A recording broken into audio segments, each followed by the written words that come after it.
inverse really means in math. And you're going to write it right up here as your little definition. Do you see how I tried to put a whole thing on your thing? So here's the definition of inverse functions. Inverse functions are two functions, and I'm abbreviating, that undo each other, right? And if you have add 4 and you want to undo that, you subtract 4. If you're timesing by 7 and you want to undo that, you divide by 7. If you're square rooting something and you want to undo that, what's the opposite of square, or inverse of square root? Squaring. You square it, right? So let's see if you remember this. If you take something to a power, like if you raise it exponentially, how do you undo exponents? You guys remember what the undoing exponents look like? It is log. It is log, right? Right? Remember that? That's how we explain it. So we are going to be talking today about how to undo them, right? So the first thing I need you to know is that there is very specific notation. So this is how we write a function. This is how we write its inverse. We do this little action. I need you to know that because a lot of times I'm going to be like, oh, I'm just going to share the notation. You've seen this before. When we did trig last year, when we did, bless you, SOHCAHTOA, remember when we'd find the side, I'd say on your calculator, push the sign button. And if I said, if you wanted to go backwards or undo it, you'd do that. Because you know what it is? It's the inverse function. That button on your calculator is the inverse. It undoes the function. And you just didn't even know you were doing it. So I'm going to talk about the fact that not all functions have inverses. So I am going to now, oh dear God, hopefully not get fired. I'm going to, because I sit home and I think about this stuff because I have no life. Here is a function. I want to go to bed. So I go into my room, I take off my clothes, I put on my jammies, and I crawl into bed. That's a function. It's a series of operations. In the morning, I do the inverse, right? I get out of bed, I take off my pajamas, I put on my clothes, right? I do it in kind of the opposite order.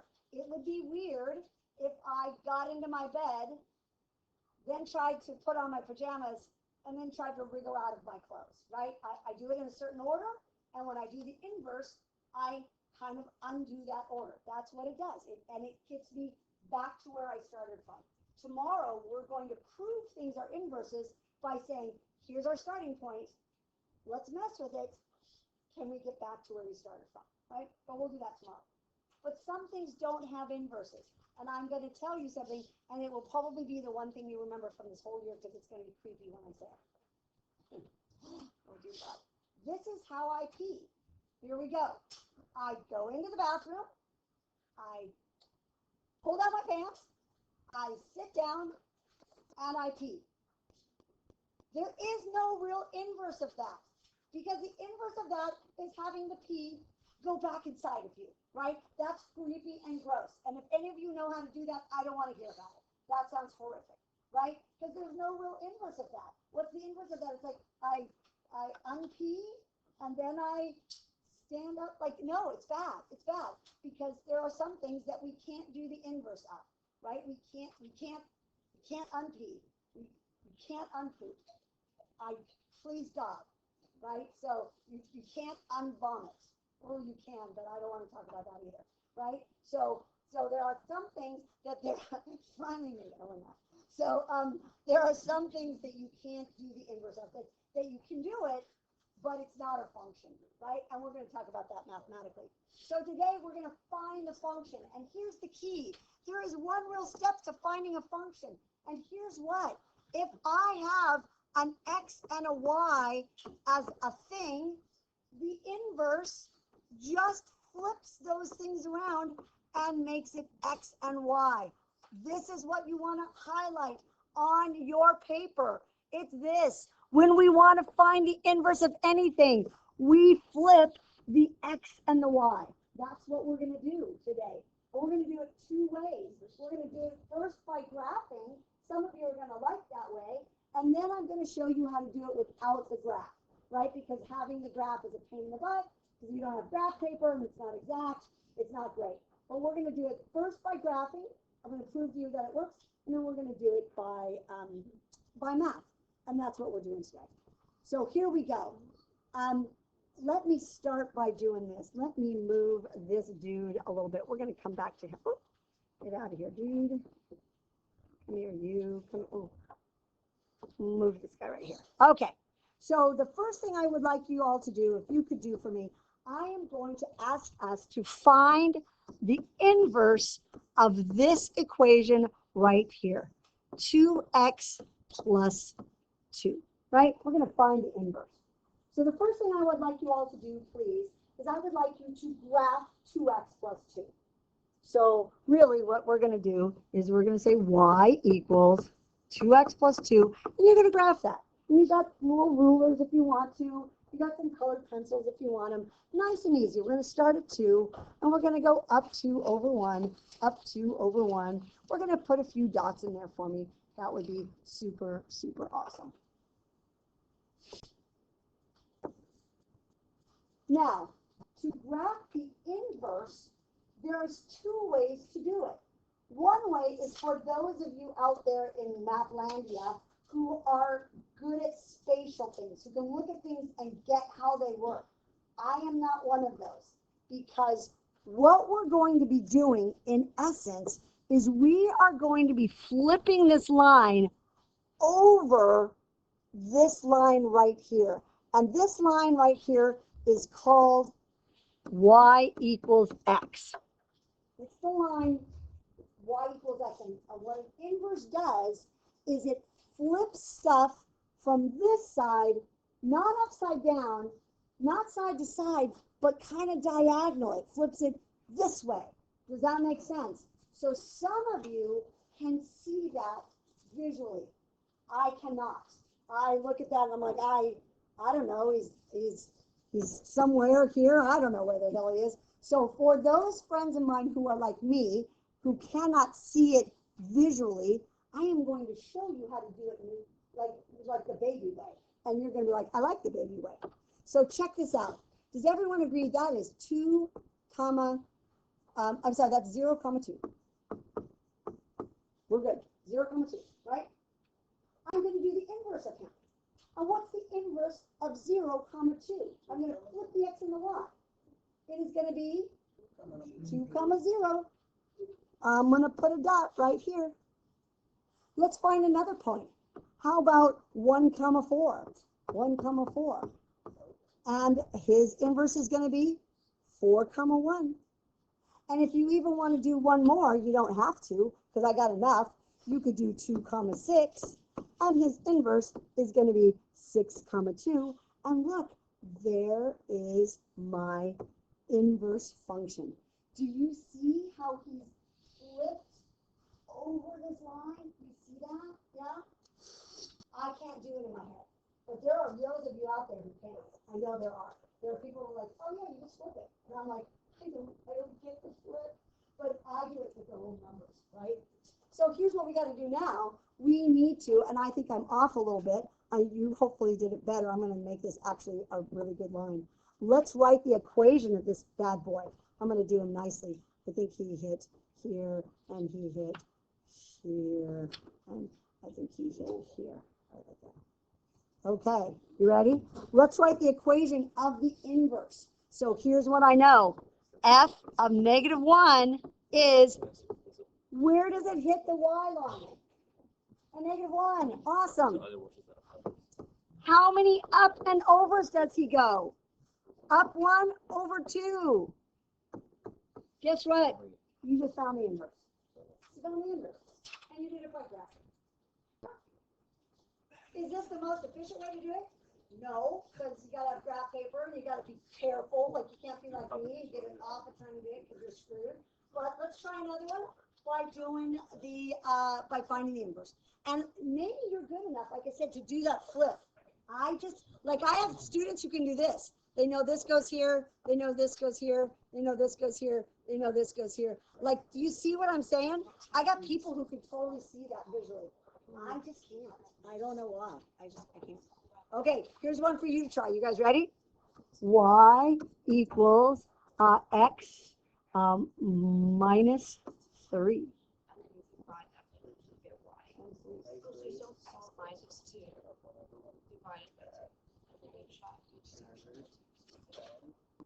So we're going to get to the math when we get to that.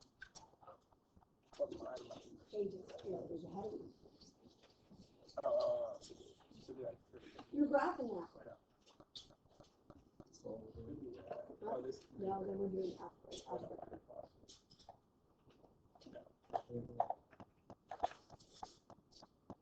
So, Mark, do you sleep with the stamps off, or do you put it on one night?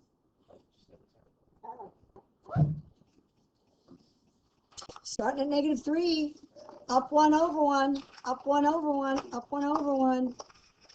Look at this dude. He's going to look something like this. Hey, I'm not really hitting that line. I like when they hit the line because that's kind of where they intersect, but I'm not hitting this line.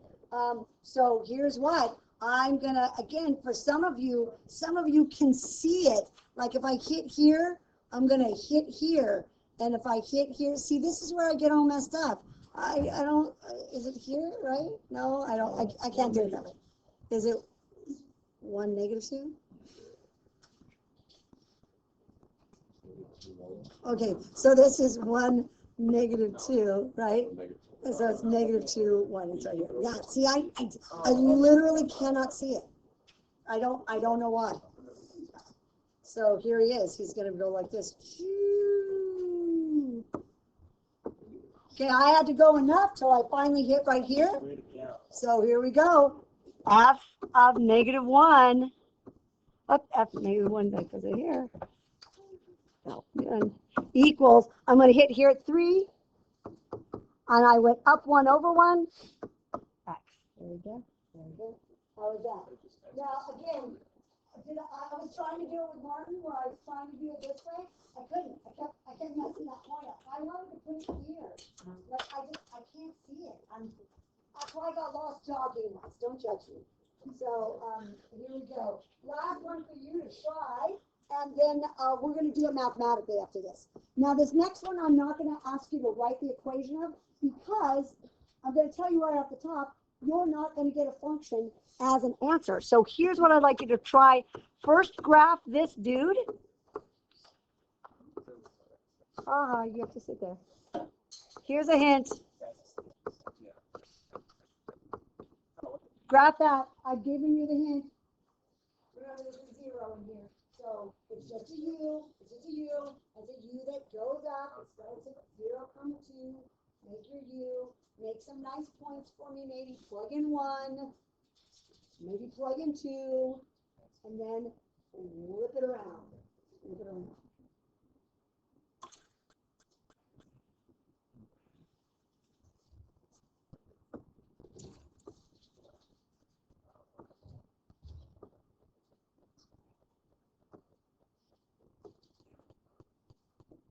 It's a U, right? It's squared, so it's a U, and I just split it up 2. And I just plugged in a few points, J, so I can flip them. Okay. Now, some of you are going to be able to do this one really easily by flipping it over. Here's a hint. It's hugging the y-axis. Who's he going to hug now? The x-axis, right? He's going to hug the x-axis. So instead of being at 0, 2 right here, it's going to be at 2, 0. And instead of being at 1, 3, he's going to be at 3, 1. And I'm going to mirror it. And instead of being at 2, 6, it's going to be at 6, 2. And I'm going to mirror it. And look, there he is. And this is why when we do square roots, it is a comet because the real one is not a function, right? So what we do in real math is we get rid of this dude right here, right? We do a comet guy because that's what we would need to do. But I just needed you to see that sometimes you don't get a function. Okay, now We don't always want to take the equation, graph the equation, write the equation from that. That's a lot of steps. So the next thing we're going to do is let's try doing it with just math. Are you ready? I got like 4 examples. I think you're not going to hate these. I don't hate these. They're not that bad. They're kind of tricky. And I actually wrote notes to them. Here we go. You ready? We're going to do this together.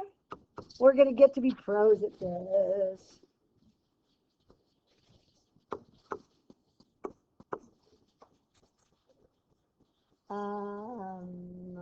Let's see. I want to make sure I do this right. Oh, I want to change that one.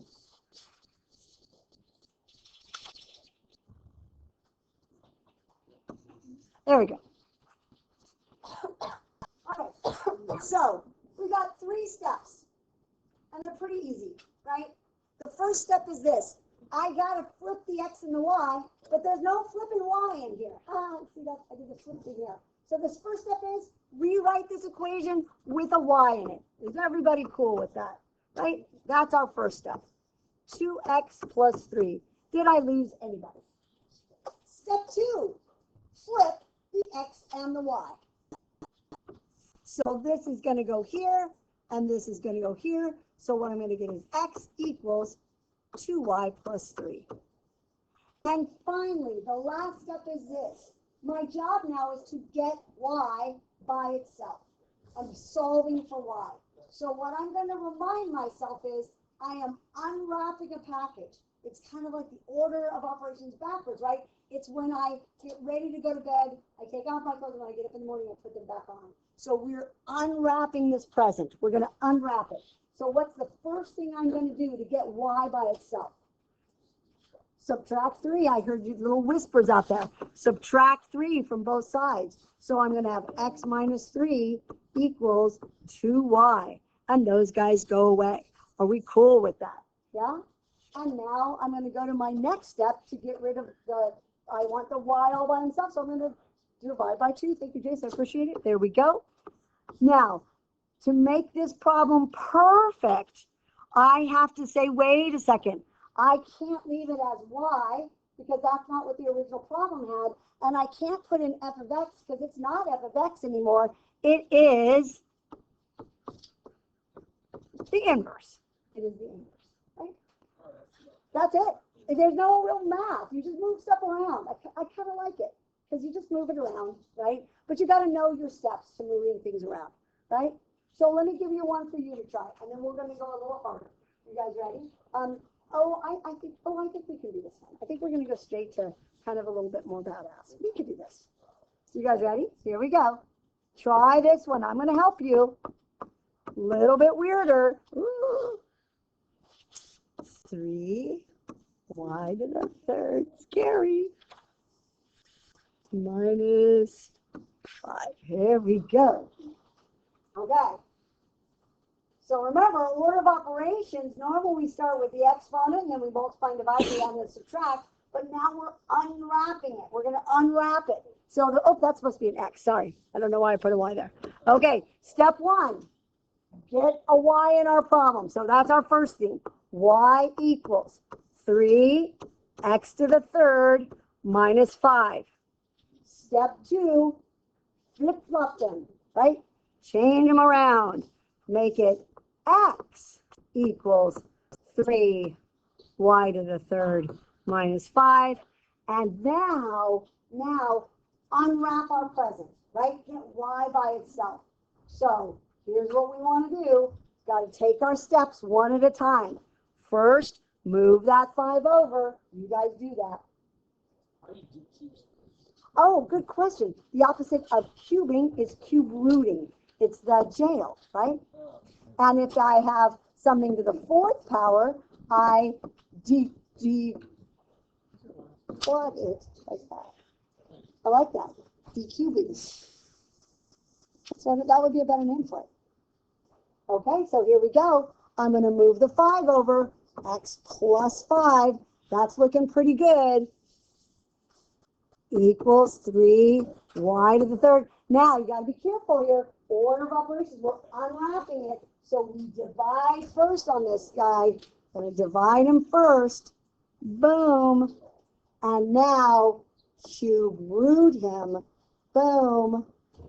And then finally, last but not least, get rid of y and put in his new name, which is inverse function. So for x plus 5 minus 3, would you make it x over 3 plus 5 over 3, or you have it come group together? So move this guy first and then divide by 3. Like, would you make 2 separate fractions, or x? Oh, you could go x over 3 plus 5 over 3. Ooh, fancy. You could totally do that. But you know what? This is fine too. Yeah, nice. That's fancy. Fancy. Okay, a little bit, yeah. That's it. That's it. That's the inverse function. It's an unpleasant function. I didn't think it was pretty, but it's doable. Okay, here we go. This one's gonna be a little weird. And here's what I'm reminding you. Sometimes stuff is trapped. Well, let's talk about this. F of x. We only have 2 more. Let's see how you do on this one. 2 times cube root x. No, because we're gonna just go backwards. Now normally I would do this one first, but here's the problem. On doing this one first, he's trapped in the grouping symbols. He's trapped in there. So before I can move this dude, I gotta kind of do a lot of unwrapping first. I'm gonna move this guy first, and then I'm gonna move the cube root, which I throw the bomb, the cube bomb, and then I move the one. So give it a try. I'm gonna get you set up. I'm gonna walk around, and then I'm gonna do it. So I've got my y here, to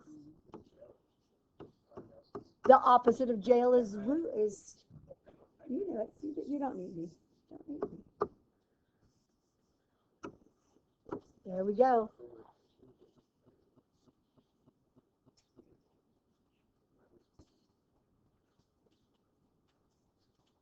I don't know why I'm okay with this. I like this. Yeah.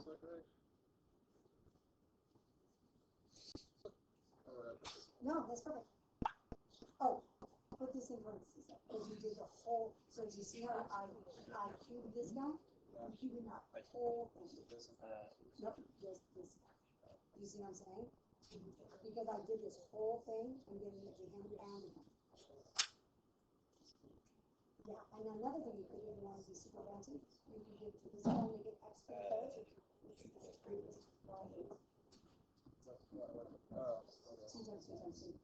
You could do that. You don't have to.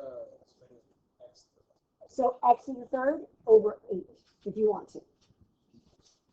2 times 2 times 2. I'll show you. So here's what Jason and I did. So he moved the 2 first, which is super awesome. Then he realized, hey, I got to get rid of the cube root, and I do the opposite by cubing, right? And here's what Jason and I talked about. I'm doing this whole side, right? So that's totally fine to do. And then that kind of cancels out. Love that. Love the whiteboard for this action. Then I'm going to subtract the 1. This is a perfectly fine answer, but I'm going to give you another option in a minute. And here's what the other option could be. The other option can be, I could go ahead and make this look fancy. Check this action out.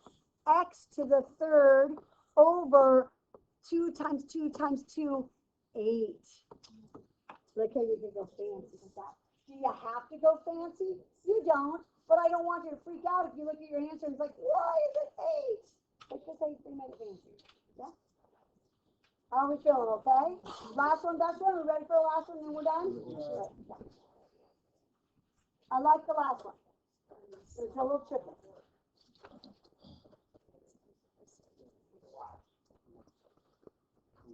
Hey, Wilson, I'm asking everyone to put their phones up, and I don't really want to ask twice. Yeah. I just think sometimes the answer may come out, it may look like this, or it may look like this, and I don't want anyone to be like that. Yeah. Okay, last one's the weirdest one. And here's, I'm going to ask you to put a little bit of note on your notes on it, because it's a little tricky. I'm going to tell you why in a second. So, I wrote my numbers. Okay, here we go. Ready? F of x. I love this answer on this one, but it's weird. Like you would never kind of guess what the answer is going to be. Okay. Here's what I want you to put a little note on here.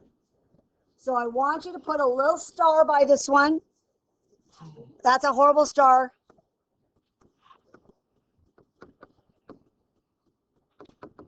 Variable in the denominator, sometimes messes us up. It's going to kind of mess us up. And the hint I'm going to give you on this one, and once we do it, you're going to think, oh, I like the hint. And when you have these to do tonight, I think there's 2 of them. There's going to be some factoring. So just hold on with me. But if you've been like thinking, this is really light work, we did this last year, this one gets a little weird, okay? So here's where we are. We're going to do our magic. Can you do me a favor real quick? Move everything around so we can get started, right? Put your Y's in the right places, put your X's in the right places, and then let's rock and roll. You ready? So I'm going to do that pretty quickly. I know I'm going to have X over here. I'm going to get 2Y plus 3 over Y minus 1. Here's the issue. I don't like, I got Y's in too many places. So somehow or another, I need to get all the Y's up to the top and all together. So the first thing I'm going to do is I'm going to say, dude, I don't want you in the denominator anymore. So I'm going to show you the long way. For those of you who had me last year, there is a shortcut way. Here's the shortcut way. Remember, you can just take this guy and move him up there. But for me, for everyone else in Algebra 2 trig, it's like, what did she just do? I don't want him in the denominator, so I'm going to multiply this side by this guy and multiply this side by this guy. For those of you who had me last year, you know whenever you have 2 fractions equal each other, that denominator can just pop up here. That's called the law of proportions. So I got rid of this guy by popping him up to the other side. Did I lose anyone there? Is everybody with me? Now here's where it gets a little dicey. Let's do a little bit of mini claw right here. Let's multiply it out. So we're going to get xy minus 1x equals 2y plus 3. Hey, that's looking better. That's looking better. That's not looking nearly as scary, right? I don't have fractions happening. It's all looking a little bit better. Now my next thing is I need all my y's on this side. I need all my x's on the other side. So I would like you to move anything that has a y to this side and anything that has no y at all to the other side. Can you do that right now? And then I'm going to do it. It's going to be subtracting this dude and doing plus this dude. Can you try moving that for me? I'm going to do it in a second. You can do it in 1 step. You can do it in 2 steps. It depends on how clever you are.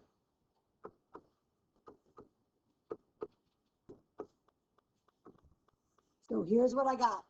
These guys go away, and I have x, y minus 2y equals x plus 3. Are we okay? Okay, we're almost there. We're almost there. Here's what. That's messy. It's got too much stuff. So this is the point right here where I said way back here, we got a little weird factoring to do. So for those of you who had me last year, this is the time where we vacuum. We're going to literally suck a y out of everything over here. That sounds creepy and weird. We're going to come over here, imagine a little vacuum cleaner, and you're going to vacuum this y out. And here's what's left. I've stolen his y. I have x. I've stolen his y. I have -2. Is everybody still with me? Have I made anyone cry yet? No? Like this one. We're almost home. I want this y alone. So what am I going to divide both sides by? Any guesses? X minus 2. X minus 2. And there you go. It's kind of trippy. If there's no real math, you're just moving stuff around. Yeah? That only happens when we have a variable in the denominator. And it's pretty crazy. Okay, I'm just